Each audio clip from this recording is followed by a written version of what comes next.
सतनाम श्री वाहिगुरु साहिब जियो।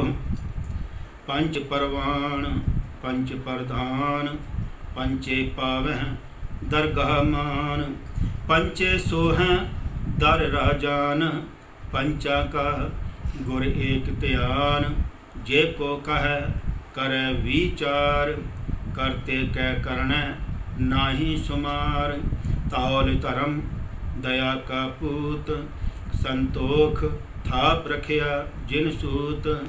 जे को बुझै होवै सचियार, तबले ऊपर केता पार। धरती होर परै होर होर, तिस्ते पार तले कवन जोर। जे जात रंगा के नाम, सबना लिखिया बुढ़ी कलाम।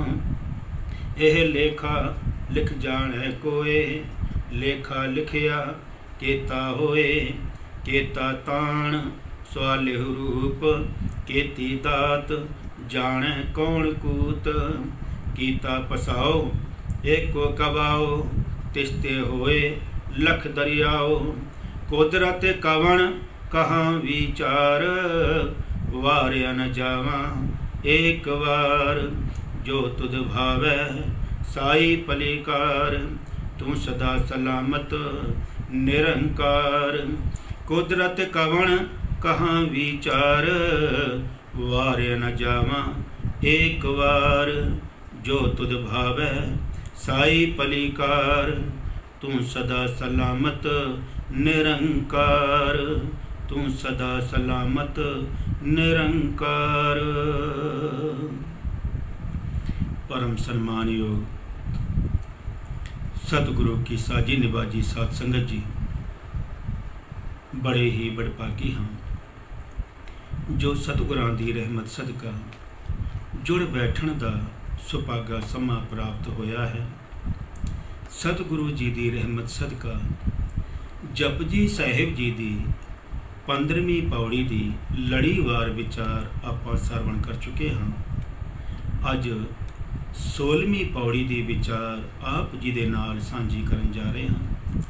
अज दी पावन विचार आरंभ करन तो पहला समूह संगत गुर फतेह प्रवान करो जी। वाहिगुरु जी का खालसा, वाहिगुरु जी की फतेह। पंच परवान पंच प्रधान, पंचे पावै दरगाह मान। परम सन्मान योग गुरु रूप गुरु प्यारी गुरु सवारी साध संगत जी, 16वीं पौड़ी दे विच साहिब श्री गुरु नानक साहिब महाराज बख्शिश कर रहे ने। कुदरत कवन कहाँ विचार, वारिया न जावा एक बार। जो तुध भावै साई पलिकार, तू सदा सलामत निरंकार। भाव उस अकाल पुरख वाहिगुरु प्रभु परमात्मा दी इस कुदरत दी मैं की विचार करा। उस अकाल पुरख वाहिगुरु दी कुदरत बेअंत है। जरे जरे विच ओ मालिक प्रभु परमात्मा बैठा होया है। उस मालिक प्रभु परमात्मा दी इस कायनात दा कुदरत दा मैं की विचार करा। कुदरत कवन कहाँ विचार, वारिया न जावा एक बार। मेरे विच ते इन्नी भी पाया नहीं, ताकत नहीं कि मैं उस मालिक प्रभु परमात्मा ते एक वारी भी सदके जावा, बलिहार जावा। वारिया न जावा एक बार। जो तुध भावै साई पलिकार। हे मेरे मालिक वाहिगुरु जी, जेड़ा काम चंगा लगदा है तैनू, ਉਹੀ ਕੰਮ ਚੰਗਾ ਹੈ, ਭਲਾ ਹੈ। ਜੋ ਤੁਧ ਭਾਵੈ ਸਾਈ ਭਲੀ ਕਾਰ। ਭਾਵ ਉਸ ਮਾਲਿਕ ਦੇ ਹੁਕਮ ਦੇ ਵਿੱਚ ਭਾਣੇ ਵਿੱਚ ਰਹਿਣਾ ਹੀ ਜੀਵ ਦਾ ਇਹ ਸਭ ਤੋਂ ਚੰਗਾ ਕੰਮ ਹੈ। ਸਾਨੂੰ ਭਾਣੇ ਵਿੱਚ ਰਹਿਣਾ ਹੀ ਬਣਦਾ ਹੈ। ਜੋ ਤੁਧ ਭਾਵੈ ਸਾਈ ਭਲੀ ਕਾਰ, ਤੂੰ ਸਦਾ ਸਲਾਮਤ ਨਿਰੰਕਾਰ। हे निरंकार वाहिगुरु जी, तू सदा ही सलामत है। अज भी है, कल भी सी, अगे भी मौजूद रहेगा। हे वाहिगुरु जी, मैं तेरे ते एक बारी भी सदके जान जोगा नहीं हाँ। इस पावन पौड़ी में साहिब जी रहमत कर रहे ने, ਜਿਹੜੇ ਵਿਚਾਰ ਪਿਛਲੀਆਂ 8 ਪੌੜੀਆਂ ਦੇ ਵਿੱਚ ਆਪਾਂ ਸਰਵਣ ਕੀਤੀ ਹੈ ਕਿ ਜਿਨ੍ਹਾਂ ਨੇ ਉਸ ਅਕਾਲ ਪੁਰਖ ਵਾਹਿਗੁਰੂ ਪ੍ਰਭੂ ਪਰਮਾਤਮਾ ਦੇ ਨਾਮ ਨੂੰ ਸੁਣ ਕਰਕੇ ਮੰਨ ਲਿਆ ਹੈ, ਉਹ ਗੁਰਮੁਖ ਜਨ ਉਸ ਮਾਲਿਕ ਦੇ ਦਰਗਾਹ ਦੇ ਵਿੱਚ ਪ੍ਰਵਾਨ ਹਨ। ਪੰਚ ਪ੍ਰਵਾਨ ਪੰਚ ਪ੍ਰਧਾਨ ਪੰਚੇ ਪਾਵੈ ਦਰਗਾਹ ਮਾਨ। ਹੁਣ ਪੰਜ ਕੌਣ ਨੇ? ਜਿਵੇਂ ਪੁਰਾਤਨ ਸਮਿਆਂ ਦੇ ਵਿੱਚ ਕੁਝ ਬਿਹਤਰੀਨ ਇਨਸਾਨ ਨੂੰ ਪਿੰਡ ਦੇ ਆਗੂ ਬਣਾ ਦਿੱਤਾ ਜਾਂਦਾ ਸੀ ਕਿ ਇਹ ਲੋਕਾਂ ਦੇ ਨਾਲ ਨਿਆਂ ਕਰਨਗੇ, ਲੋਕਾਂ ਦੇ ਜਿਹੜੇ ਝਗੜੇ ਨੇ ਉਹਨਾਂ ਨੂੰ ਨਿਬੇੜਨਗੇ ਤੇ ਝਗੜੇ ਨੂੰ ਖਤਮ ਕਰਨ ਵਾਸਤੇ ਉਹਨਾਂ ਨੂੰ ਥਾਪਿਆ ਜਾਂਦਾ ਸੀ ਤੇ ਉਹਨਾਂ ਸਤਿਕਾਰਯੋਗ ਪੁਰਖਾਂ ਵਾਸਤੇ ਇਹ ਪੰਜ ਸ਼ਬਦ ਵਰਤਦੇ ਸਨ। ਪਰ ਇੱਥੇ ਇਹ ਪੰਜ ਸ਼ਬਦ ਕਿਹਨਾਂ ਦੇ ਵਾਸਤੇ ਆਇਆ ਹੈ? ਜਿਨ੍ਹਾਂ ਨੇ ਅਕਾਲ ਪੁਰਖ ਵਾਹਿਗੁਰੂ ਦੇ ਨਾਮ ਨੂੰ ਸੁਣ ਕਰਕੇ ਮੰਨ ਲਿਆ ਹੈ, ਜਿਹੜੇ ਗੁਰਬਾਣੀ ਅਨੁਸਾਰ ਆਪਣਾ ਜੀਵਨ ਬਤੀਤ ਕਰਦੇ ਨੇ, ਉਹ ਗੁਰਮੁਖ ਜਨ ਸੰਤ ਭਗਤ ਸਚਿਆਰ। ਉਹਨਾਂ ਗੁਰਮੁਖਾਂ ਵਾਸਤੇ ਸਚਿਆਰਾਂ ਵਾਸਤੇ ਸ਼ਬਦ ਇਹ ਪੰਜ ਵਰਤਿਆ ਹੈ ਸਤਿਗੁਰਾਂ ਨੇ ਕਿ ਜਿਹੜੇ ਗੁਰਮੁਖ ਜਨ ਨੇ, ਜਿਨ੍ਹਾਂ ਦੇ ਹਿਰਦੇ ਵਿੱਚ ਅਕਾਲ ਪੁਰਖ ਵਾਹਿਗੁਰੂ ਦਾ ਨਾਮ ਟਿਕ ਗਿਆ ਹੈ, ਜਿਨ੍ਹਾਂ ਨੇ ਨਾਮ ਅਨੁਸਾਰ ਜੀਵਨ ਬਣਾ ਲਿਆ ਹੈ, ਉਹ ਪੰਜ ਜਨ, ਉਹ ਗੁਰਮੁਖ ਜਨ ਉਸ ਮਾਲਿਕ ਦੇ ਦਰਗਾਹ ਦੇ ਵਿੱਚ ਪ੍ਰਵਾਨ ਹਨ। ਉਹ ਗੁਰਮੁਖ ਜਨ ਪ੍ਰਵਾਨ ਨੇ ਜਿਨ੍ਹਾਂ ਨੇ ਬਾਣੀ ਅਨੁਸਾਰ ਜੀਵਨ ਆਪਣਾ ਬਣਾਇਆ ਹੈ। ਤੇ ਅਸੀਂ ਉਸ ਮਾਲਿਕ ਦੇ ਦਰ ਤੇ ਕਿਵੇਂ ਪ੍ਰਵਾਨ ਹੋਣਾ ਹੈ? ਅਸੀਂ ਕਿਵੇਂ ਆਗੂ ਬਣਨਾ ਹੈ? ਕਿਵੇਂ ਪੰਚ ਬਣਨਾ ਹੈ? ਗੁਰਮੁਖ ਬਣਨਾ ਹੈ। ਸ਼ਰਾਬ ਵਿਚਾਰਾਂ ਕਰਨ ਦੇ ਨਾਲ ਜਾਂ ਪਾਠ ਕਰਨ ਦੇ ਨਾਲ, ਸੁਣਨ ਦੇ ਨਾਲ ਗੁਰਮੁਖ ਨਹੀਂ ਬਣਿਆ ਜਾ ਸਕਦਾ। ਜਦੋਂ ਤੱਕ ਬਾਣੀ ਨੂੰ ਹਿਰਦੇ ਵਿੱਚ ਵਸਾ ਕਰਕੇ ਉਸ ਬਾਣੀ ਦੀ ਅਸੀਂ ਜੀਵਨ ਵਿੱਚ ਕਮਾਈ ਨਹੀਂ ਕਰਾਂਗੇ, ਉਦੋਂ ਤੱਕ ਅਸੀਂ ਪੰਚ ਨਹੀਂ ਬਣ ਸਕਦੇ। ਭਾਈ ਸਾਹਿਬ ਭਾਈ ਗੁਰਦਾਸ ਜੀ ਦੇ ਬੜੇ ਸੋਹਣੇ ਬਚਨ ਨੇ। ਖਾਂਡ ਖਾਂਡ ਕਹੈ ਜਿਹਵਾ ਨਾ ਸੁਆਦ ਮੀਠੋ ਆਵੇ, ਅਗਨ ਅਗਨ ਕਹੈ ਸੀਤ ਨਾ ਬਿਲਾਸ ਹੈ। ਵੈਦ ਵੈਦ ਕਹੈ ਰੋਗ ਨਾ ਮਿਟਤ ਕਾਹੂ ਕੋ, ਦਰਬ ਦਰਬ ਕਹੈ ਕੋ ਦਰਬੈ ਨਾ ਬਿਲਾਸ ਹੈ। ਚੰਦਨ ਚੰਦਨ ਕਹਿਤ ਪ੍ਰਗਟੇ ਨਾ ਸੁਬਾਸ ਬਾਸ, ਚੰਦ ਚੰਦ ਕਹੈ ਉਜਿਆਰੋ ਨਾ ਪ੍ਰਗਾਸ ਹੈ। ਤੈਸੇ ਗਿਆਨ ਗੋਸ਼ਟ ਕਰਤ ਨਾ ਰਹਿਤ ਆਵੇ, ਕਰਨੀ ਪ੍ਰਧਾਨ ਪਾਨ ਉਦਤ ਆਕਾਸ਼ ਹੈ। ਜਿਵੇਂ ਕੋਈ ਮਨੁੱਖ ਅਗਰ ਖੰਡ ਖੰਡ ਬੋਲੀ ਜਾਂਦਾ ਹੈ ਤੇ ਖੰਡ ਖੰਡ ਕਹਿਣ ਦੇ ਨਾਲ ਉਹ ਖੰਡ ਦਾ ਸਵਾਦ ਨਹੀਂ ਮਾਣ ਸਕਦਾ। ਉਸਨੂੰ ਖੰਡ ਨੂੰ ਚਖਣਾ ਪਏਗਾ, ਮਿੱਠਾ ਖਾਣਾ ਪਏਗਾ, ਤਾਂ ਹੀ ਉਹ ਮਿੱਠੇ ਦਾ ਸਵਾਦ ਲੈ ਸਕਦਾ ਹੈ।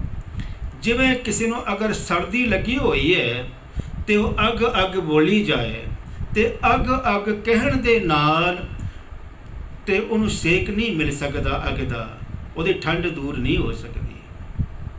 ਕਹਿੰਦੇ ਜਿਵੇਂ ਕੋਈ ਮਨੁੱਖ ਬਹੁਤ ਜ਼ਿਆਦਾ ਬਿਮਾਰ ਹੈ ਤੇ ਉਹ ਵੈਦ ਵੈਦ ਡਾਕਟਰ ਡਾਕਟਰ ਬੋਲੀ ਜਾਂਦਾ ਹੈ, ਡਾਕਟਰ ਕੋਲ ਜਾਂਦਾ ਨਹੀਂ, ਤੇ ਜਦ ਤੱਕ ਉਹ ਡਾਕਟਰ ਕੋਲ ਜਾ ਕਰਕੇ ਔਖਦ ਦਵਾਈ ਨਹੀਂ ਲਏਗਾ ਤੇ ਉਸ ਦਵਾਈ ਨੂੰ ਸੰਜਮ ਦੇ ਨਾਲ ਨਹੀਂ ਖਾਵੇਗਾ, ਉਦੋਂ ਤੱਕ ਉਸ ਦਾ ਰੋਗ ਨਹੀਂ ਮਿਟ ਸਕਦਾ।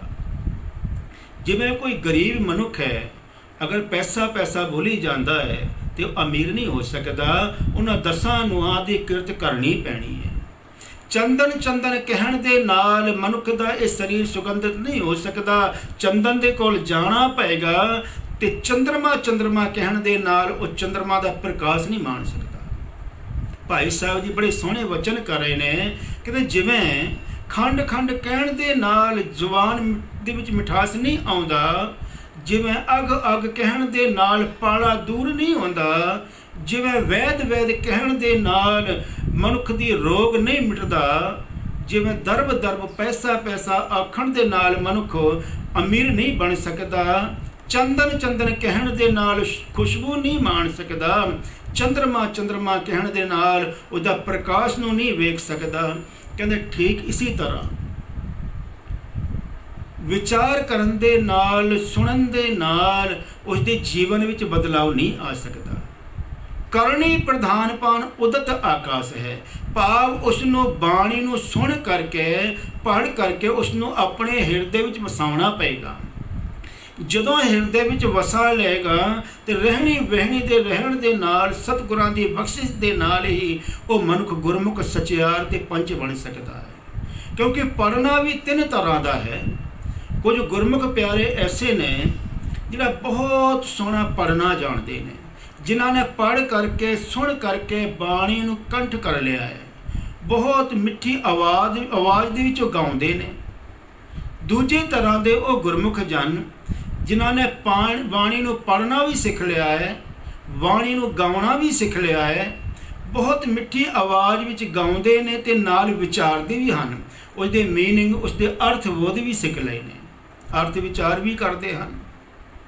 ਪਰ ਤੀਜੀ ਤਰ੍ਹਾਂ ਦੇ ਉਹ ਗੁਰਮੁਖ ਜਨ ਵਿਰਲੇ ਨੇ ਜਿਨ੍ਹਾਂ ਨੇ ਬਾਣੀ ਨੂੰ ਪੜ੍ਹ ਕਰਕੇ, ਸੁਣ ਕਰਕੇ, ਸਮਝ ਕਰਕੇ ਆਪਣੇ ਹਿਰਦੇ ਵਿੱਚ ਵਸਾ ਲਿਆ ਹੈ, ਜਿਨ੍ਹਾਂ ਨੇ ਬਾਣੀ ਅਨੁਸਾਰ ਆਪਣਾ ਜੀਵਨ ਬਣਾ ਲਿਆ ਹੈ, ਜਿਨ੍ਹਾਂ ਦੇ ਹਿਰਦੇ ਵਿੱਚੋਂ ਕਾਮ, ਕ੍ਰੋਧ, ਲੋਭ, ਮੋਹ, ਹੰਕਾਰ ਜਿਹੜੇ ਵਿਸ਼ੇ ਵਿਕਾਰ ਨੇ ਬਹੁਤ ਦੂਰ ਚਲੇ ਗਏ ਨੇ, ਜਿਨ੍ਹਾਂ ਦੇ ਹਿਰਦੇ ਵਿੱਚ ਦਇਆ, ਧਰਮ, ਸਤ, ਸੰਤੋਖ, ਪ੍ਰਭੂ ਪਰਮਾਤਮਾ ਦੀ ਬੰਦਗੀ ਟਿਕ ਗਈ ਹੈ, ਜਿਹੜੇ ਬਾਣੀ ਅਨੁਸਾਰ ਜੀਵਨ ਬਤੀਤ ਕਰਦੇ ਨੇ, ਜਿਨ੍ਹਾਂ ਦੇ ਮਨ ਦੇ ਵਿੱਚ ਕੇਵਲ ਤੇ ਕੇਵਲ ਨਿਮਰਤਾ ਟਿਕੀ ਹੋਈ ਹੈ।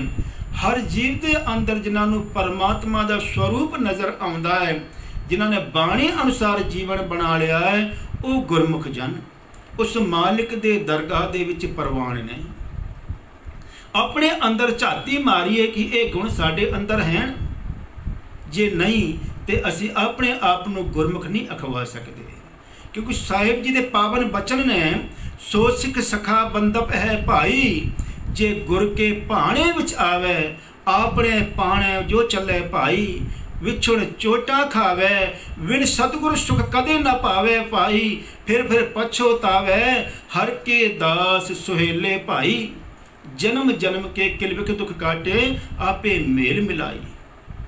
ਜਿਹੜੇ ਹਰੀ ਦੇ ਭਾਣੇ ਦੇ ਵਿੱਚ ਅਕਾਲ ਪੁਰਖ ਵਾਹਿਗੁਰੂ ਦੇ ਸਤਿਗੁਰਾਂ ਦੇ ਹੁਕਮ ਅਨੁਸਾਰ ਜੀਵਨ ਬਤੀਤ ਕਰਦੇ ਨੇ, ਉਹਨਾਂ ਦੇ ਹਿਰਦੇ ਵਿੱਚੋਂ ਜਿੰਨੇ ਵੀ ਵਿਕਾਰ ਹਨ ਉਹ ਨਿਕਲ ਜਾਂਦੇ ਨੇ ਤੇ ਪਰਮਾਤਮਾ ਦੇ ਹੀ ਸਰੂਪ ਹੋ ਜਾਂਦੇ ਨੇ। ਸੋ ਸਾਹਿਬ ਜੀ ਰਹਿਮਤ ਕਰ ਰਹੇ ਨੇ, ਗੁਰੂ ਨਾਨਕ ਸਾਹਿਬ ਮਹਾਰਾਜ, ਜਿਨ੍ਹਾਂ ਨੇ ਸਤਿਗੁਰਾਂ ਦੀ ਬਾਣੀ ਨੂੰ ਸੁਣ ਕਰਕੇ ਮੰਨ ਲਿਆ ਹੈ ਤੇ ਉਹ ਗੁਰਮੁਖ ਜਨ, ਉਹ ਪੰਚ ਜਨ, ਪੰਚ ਪਰਵਾਨ, ਉਹ ਗੁਰਮੁਖ ਜਨ ਉਸ ਮਾਲਿਕ ਦੀ ਦਰਗਾਹ ਦੇ ਵਿੱਚ ਪ੍ਰਵਾਨ ਨੇ। ਪੰਚ ਪਰਵਾਨ, ਪੰਚ ਪ੍ਰਧਾਨ, ਉਹ ਗੁਰਮੁਖ ਜਨ ਦੂਜਿਆਂ ਦੀ ਵੀ ਅਗਵਾਈ ਕਰਦੇ ਨੇ। ਉਹਨਾਂ ਦੀ ਸੰਗਤ ਕਰਕੇ ਹੋਰ ਕਈਆਂ ਦਾ ਵੀ ਉਧਾਰ ਹੋ ਜਾਂਦਾ ਹੈ। ਉਹ ਇਸ ਸੰਸਾਰ ਦੇ ਆਗੂ ਹਨ। ਪੰਚ ਪਰਵਾਨ, ਪੰਚ ਪ੍ਰਧਾਨ, ਪ੍ਰਧਾਨ ਤੋਂ ਭਾਵ ਆਗੂ ਨੇ। ਪੰਚੇ ਪਾਵੇ ਦਰਗਾਹ ਮਾਨ, ਉਹ ਪੰਜ ਜਨ ਹੀ ਉਸ ਮਾਲਿਕ ਦੇ ਦਰਗਾਹ ਦੇ ਵਿੱਚ ਸੋਭਦੇ ਹਨ। ਪੰਚੇ ਸੋ ਹੈ ਦਰ ਰਾਜਾਨ, ਪੰਚਾ ਕਾ ਗੁਰ ਏਕ ਧਿਆਨ। ਸਾਹਿਬ ਜੀ ਰਹਿਮਤ ਕਰ ਰਹੇ ਨੇ, ਗੁਰੂ ਨਾਨਕ ਸਾਹਿਬ ਮਹਾਰਾਜ ਪੰਚ ਪਰਵਾਨ, ਉਹ ਗੁਰਮੁਖ ਜਨ ਮਾਲਿਕ ਦੇ ਦਰਗਾਹ ਦੇ ਵਿੱਚ ਪ੍ਰਵਾਨ ਨੇ। ਪੰਚ ਪ੍ਰਧਾਨ, ਉਹ ਗੁਰਮੁਖ ਜਨ ਹੀ ਸਾਰਿਆਂ ਦੇ ਆਗੂ ਨੇ। ਪੰਚੇ ਪਾਵਹਿ ਦਰਗਾਹ ਮਾਨ, ਉਸ ਮਾਲਿਕ ਦੇ ਦਰਗਾਹ ਦੇ ਵਿੱਚ, ਦਰਬਾਰ ਦੇ ਵਿੱਚ ਉਹਨਾਂ ਗੁਰਮੁਖ ਜਨਾਂ ਨੂੰ ਹੀ ਮਾਣ ਸਨਮਾਨ ਮਿਲਦਾ ਹੈ। ਪੰਚੇ ਸੋਹੈ ਦਰ ਰਾਜਾਨ, ਰਾਜ ਦਰਬਾਰਾਂ ਦੇ ਵਿੱਚ ਵੀ ਉਹ ਗੁਰਮੁਖ ਜਨ ਹੀ ਸੋਭਦੇ ਨੇ। ਆਪ ਜੀ ਨੇ ਵੇਖਿਆ ਸੰਸਾਰ ਦੇ ਵਿੱਚ ਰਾਜ ਦਰਬਾਰਾਂ ਦੇ ਵਿੱਚ ਉਹਨਾਂ ਗੁਰਮੁਖ ਪਿਆਰਿਆਂ ਨੂੰ ਮਾਣ ਸਨਮਾਨ ਮਿਲਦਾ ਹੈ, ਪਰ ਕਿਤੇ ਆਪ ਜੀ ਨੇ ਇਹ ਨਹੀਂ ਵੇਖਿਆ ਹੋਵੇਗਾ ਵੀ ਕਿਸੇ ਦਰਵੇਸ਼ ਦੇ ਦਰ ਤੇ ਰਾਜਿਆਂ ਨੂੰ ਮਾਣ ਮਿਲਦਾ ਹੋਵੇ, ਜਾਂ ਰਾਜੇ ਉਹਨਾਂ ਦੇ ਕੋਲ ਜਾਂਦੇ ਹੋਣ। ਰਾਜੇ ਜਾਂਦੇ ਨੇ ਉਹਨਾਂ ਦਰਵੇਸ਼ਾਂ ਦੇ ਕੋਲ ਗਿਆਨ ਪ੍ਰਾਪਤ ਕਰਨ ਵਾਸਤੇ, ਪਰ ਜਿਹੜੇ ਦਰਵੇਸ਼ ਨੇ ਉਹ ਰਾਜ ਦਰਬਾਰਾਂ ਦੇ ਵਿੱਚ ਸਮਾਜ ਨੂੰ ਤੇ ਰਾਜਿਆਂ ਨੂੰ ਮਤ ਦੇਣ ਵਾਸਤੇ ਜਾਂਦੇ ਨੇ। ਤੇ ਇਸ ਕਰਕੇ ਉਹਨਾਂ ਰਾਜ ਦਰਬਾਰਾਂ ਦੇ ਵਿੱਚ ਵੀ ਜਿਹੜੇ ਗੁਰਮੁਖ ਜਨ ਨੇ ਸੋਭਦੇ ਹਨ, ਉਹਨਾਂ ਨੂੰ ਇੱਜ਼ਤ ਮਿਲਦੀ ਹੈ, ਮਾਣ ਪ੍ਰਾਪਤ ਹੁੰਦਾ ਉਹਨਾਂ ਗੁਰਮੁਖ ਜਨਾਂ ਦਾ।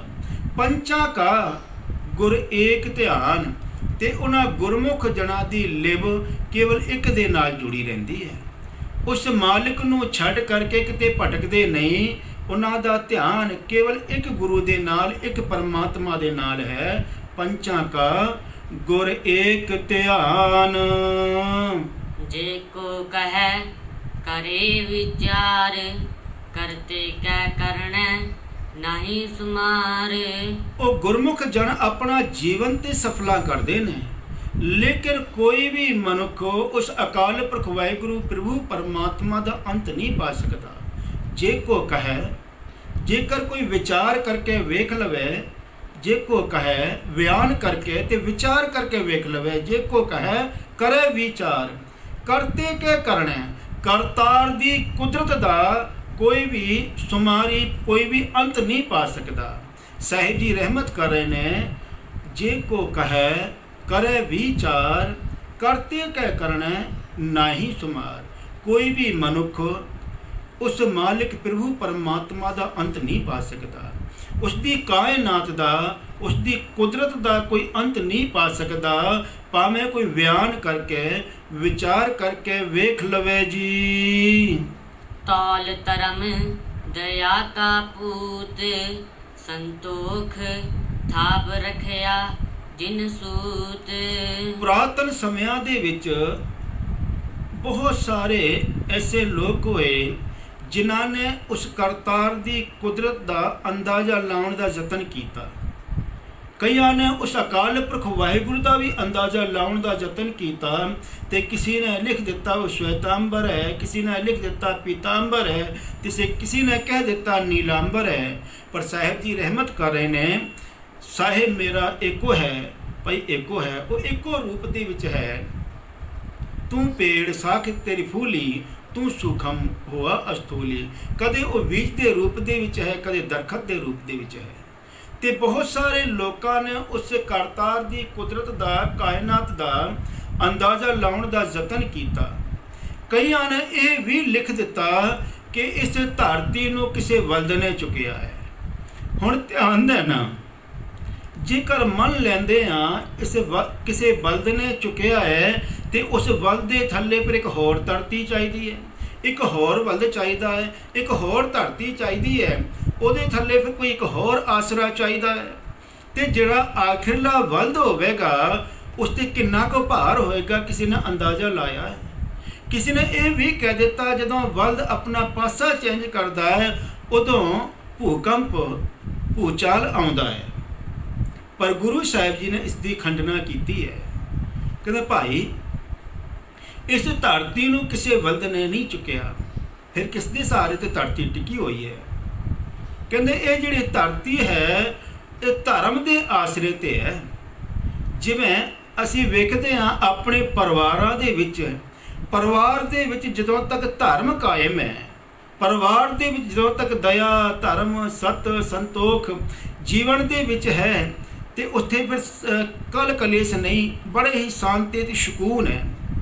तो जदों मनुख धर्म तो डिगदा है, कोई मनुख कामी बन जाता है, या कोई जिहड़ा विषय बन जाता है, कोई नशेड़ी बन जाता है, तो उन्हां परिवारां विच देखो किवें भूचाल आउंदा है। हर रोज़ कल कलेश होंदा है, लड़ाई झगड़ा होंदा है। साडे जीवन दे विच जदों तक ये जिहड़े शुभ गुण ने मनुख धर्म दे नाल टिकिया है, तो लोगों की सेवा भी करता है, सिमरन भी करता है, परमात्मा का शुकराना भी करता है।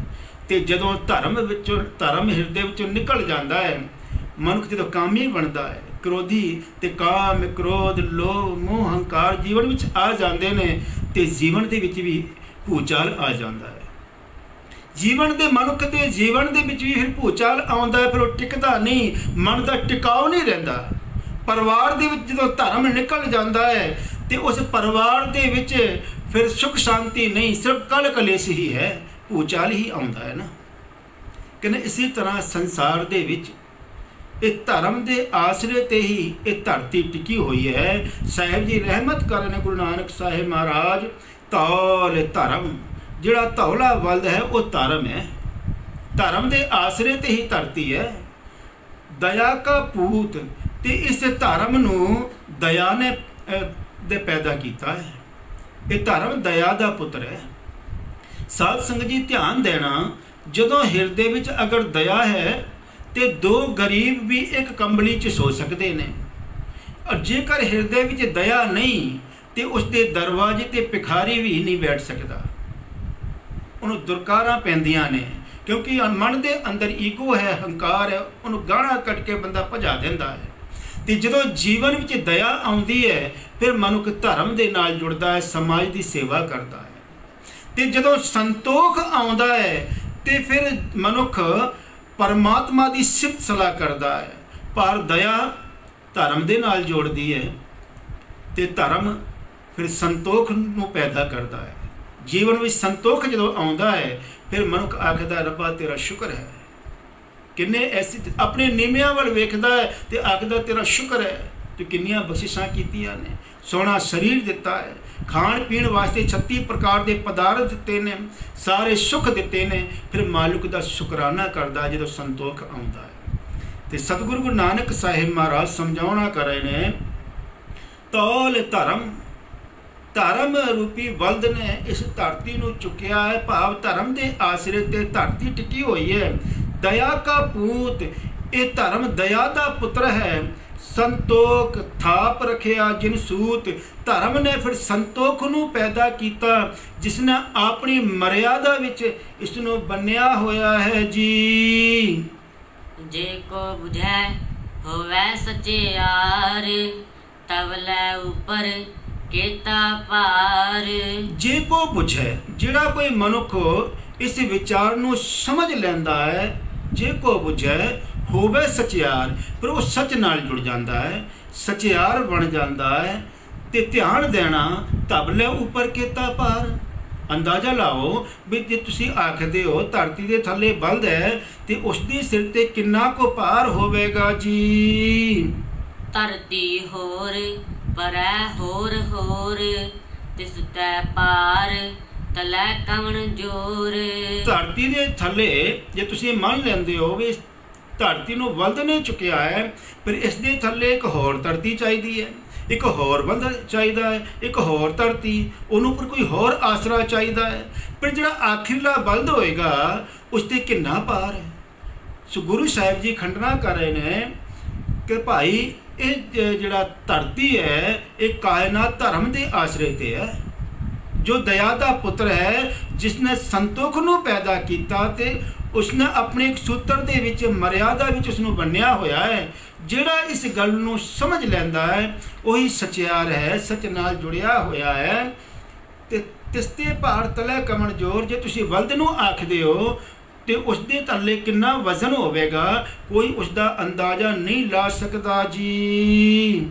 ਜੀ ਜਾਤ ਰੰਗਾ ਕੇ ਨਾਮ, ਸਭਨਾ ਲਿਖਿਆ ਬੜੀ ਕਲਾਮ।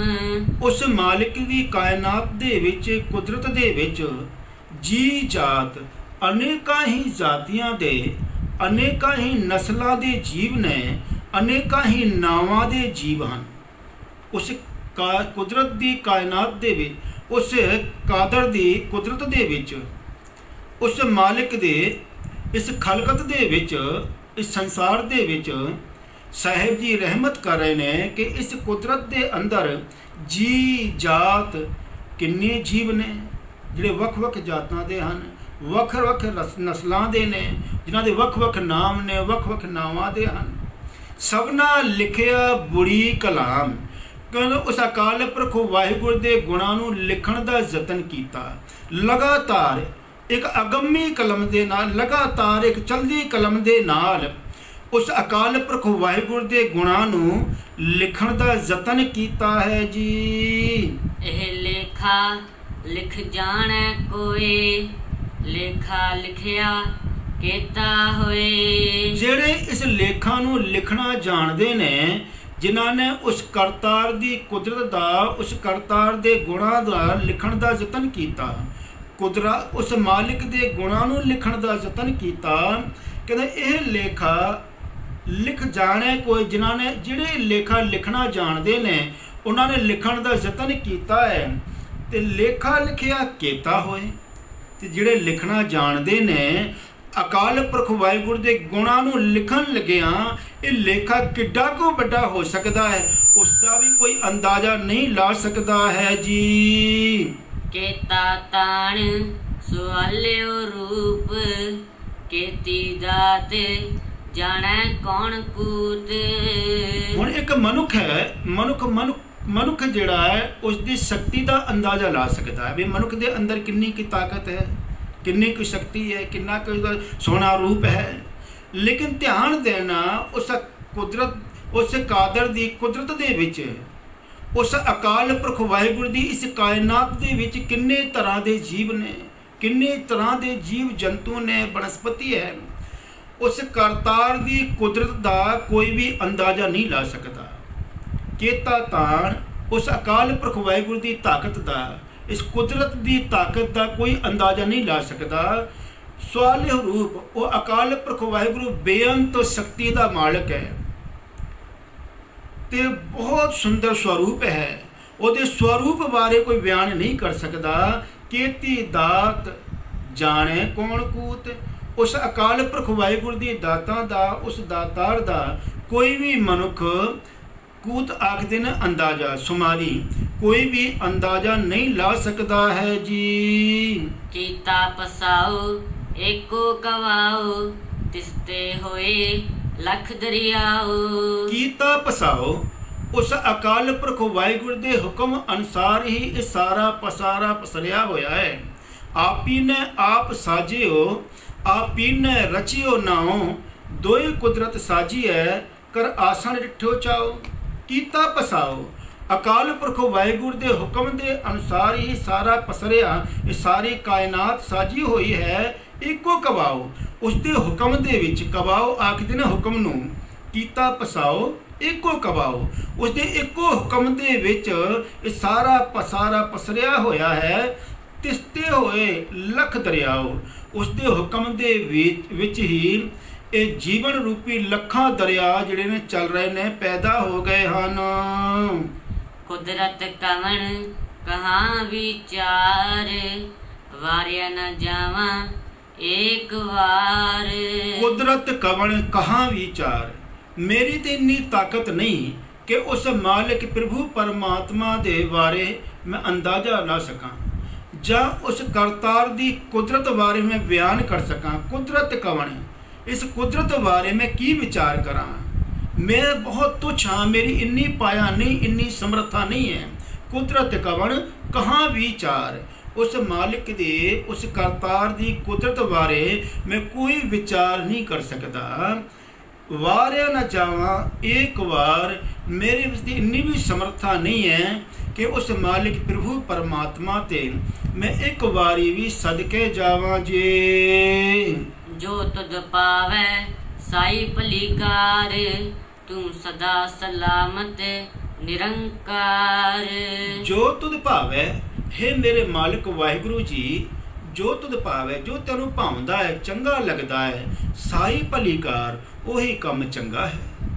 ਜੋ ਤੁਧ ਭਾਵੈ ਸਾਈ ਭਲੀਕਾਰ, ਤੂੰ ਸਦਾ ਸਲਾਮਤ ਨਿਰੰਕਾਰ। ਹੇ ਵਾਹਿਗੁਰੂ ਪ੍ਰਭੂ ਪਰਮਾਤਮਾ, ਤੂੰ ਸਦਾ ਹੀ ਸਲਾਮਤ ਹੈ, ਅਟਲ ਰਹਿਣ ਵਾਲਾ ਹੈ। ਅੱਜ ਵੀ ਹੈ, ਕੱਲ ਵੀ ਸੀ, ਅੱਗੇ ਵੀ ਮੌਜੂਦ ਰਹੇਗਾ। ਜੋ ਤੁਧ ਭਾਵੈ ਸਾਈ ਭਲੀਕਾਰ। ਸਾਧ ਸੰਗਤ ਜੀ ਧਿਆਨ ਦੇਣਾ, ਇੱਥੇ ਉਚਾਰਨ ਸਾਈ ਨਹੀਂ ਕਰਨਾ, ਸਾਈ, ਸਾਈ ਤੋਂ ਭਾਵ ਹੈ ਉਹੀ, ਪਰ ਕੁਝ ਥਾਵਾਂ ਤੇ ਇਸ ਦਾ ਉਚਾਰਨ ਸਾਈ ਵੀ ਹੈ, ਪਰਮਾਤਮਾ ਵੀ ਹੈ। ਸਾਈ ਮੇਰਾ ਚੰਗਾ ਕੀਤਾ, ਉਹਦੇ ਉਚਾਰਨ ਆਏਗਾ ਬਿੰਦੀ ਸਹਿਤ ਸਾਈ, ਸਾਈ ਮੇਰਾ ਚੰਗਾ ਕੀਤਾ, ਪਰਮਾਤਮਾ ਨੇ ਚੰਗਾ ਕੀਤਾ। ਪਰ ਇੱਥੇ ਸਾਈ, ਸਾਈ ਤੋਂ ਭਾਵ ਉਹੀ। ਜੋ ਤੁਧ ਭਾਵੈ, ਹੇ ਮੇਰੇ ਮਾਲਕ ਵਾਹਿਗੁਰੂ ਜੀ, ਜੋ ਤੈਨੂੰ ਕੰਮ ਚੰਗਾ ਲੱਗਦਾ ਹੈ, ਭਾਉਂਦਾ ਹੈ, ਸਾਈ ਭਲੀਕਾਰ, ਉਹੀ ਕੰਮ ਚੰਗਾ ਹੈ। ਤੂੰ ਸਦਾ ਸਲਾਮਤ ਨਿਰੰਕਾਰ, ਤੂੰ ਸਦਾ ਹੀ ਸਲਾਮਤ ਰਹਿਣ ਵਾਲਾ ਹੈ, ਨਿਰੰਕਾਰ ਹੈ, ਆਕਾਰ ਤੋਂ ਰਹਿਤ ਹੈ। ਹੇ ਵਾਹਿਗੁਰੂ ਜੀ, ਨਿਰੰਕਾਰ ਜੀ, ਤੂੰ ਸਦਾ ਸਲਾਮਤ ਹੈ। ਤੇ ਜਿਹੜੇ ਗੁਰਮੁਖ ਪਿਆਰੇ ਉਸ ਮਾਲਿਕ ਪ੍ਰਭੂ ਪਰਮਾਤਮਾ ਨੂੰ ਜਪਦੇ ਨੇ, ਉਹ ਵੀ ਜਨਮ ਮਰਨ ਦੇ ਗੇੜ ਤੋਂ ਮੁਕਤ ਹੋ ਜਾਂਦੇ ਨੇ, ਕਿਉਂਕਿ ਜਨਮ ਮਰਨ ਦੋਹੋਂ ਮੈਂ ਨਾਹੀ, ਜਨ ਪਰ ਉਪਕਾਰੀ ਆਏ। ਉਹ ਵੀ ਸਦਾ ਵਾਸਤੇ ਉਹਨਾਂ ਨੂੰ ਜੀਵਨ ਮਿਲ ਜਾਂਦਾ ਹੈ, ਕਿਉਂਕਿ ਜੀਵਨ ਹਰ ਨਾਮ ਧਿਆਵਣੇ, सो प्रभु परमात्मा वो सदा ही सलामत रहने वाला है। जेड़े गुरमुख जन उस अकाल पुरख वाहिगुरू दे नाम नूं सुन करके मन लेंदे ने, वो गुरमुख जन जिहड़े मन लेंदे ने, वो पंच ते गुरमुख जन उस मालिक दे दरगाह दे विच प्रवान हो जाते हैं, सारिਆਂ ਦੇ आगू बनते हैं। मालिक दे दरगाह विच उन्हां नूं थां ठिकाणा मिलता है ते संसार दे विच अते राज दरबारां दे विच भी वो शोभते हैं। सो मालिक दे दर ते अरदास करिए, सतगुरु जी आप जी रहमत करो, सानू भी नाम की दात बख्शिश करो, ताकि नाम नूं हिरदे विच वसा करके उस ते कमाई करके असीं भी पंच ते गुरमुख बन सकीए। सतगुरु जी रहमत करन, आप बख्शिश करन, क्योंकि गावे सुनिया तिनका हर थाएं पावे, जिन सतगुरु की आज्ञा सत सत कर्मानी। सो सतगुरु जी बख्शिश करन। इत्थे ही दीवान की समाप्ति। विचारा करदिया व्यर्थ त्रुटियां रह जांदियां हन। आप समूह संगत अते सतगुरु जी बख्शण योग बख्श लेना जी। भुल्लां चुकां दी खिमा फतेह नाल सांझ पाओ जी। वाहिगुरू जी का खालसा, वाहिगुरू जी की फतेह।